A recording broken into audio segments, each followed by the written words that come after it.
Welcome.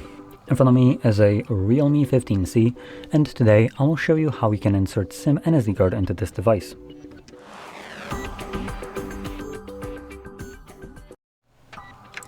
So, to get started, you will need to grab a SIM eject tool similar to this one, which will come provided with the device in the box. But if you can't find it, you could also use a paperclip, straighten out one of the ends, and it should work just as well. Now, once you have either one of those, we can then take off the case, if you have one on, and find the tray, which is located on the top left side of the device, right over here. Push the pin in,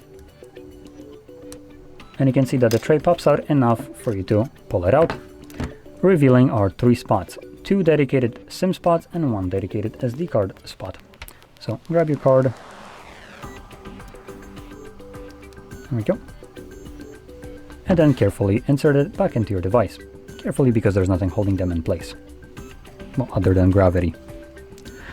And once you insert your cards, they should start working right away, hence why it's prompting me to confirm my SIM card pin, so I'll do that. And we can already see the notification about the SD card working as well. So both of the cards are now in operation.